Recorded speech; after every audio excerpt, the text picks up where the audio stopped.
No sé quién a recordar cuál fue el mi primer día de les lletres, pero sí sé que desde l'entamu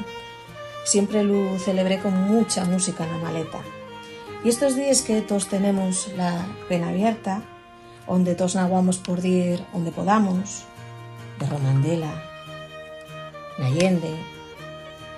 o cerquina. Lo que sí sé é que non tenemos páxaros na cabezona,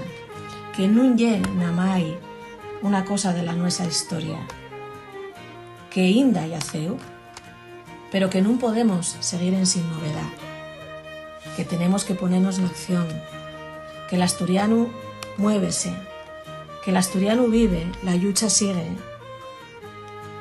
que necesitamos la oficialidad y que la necesitamos ya.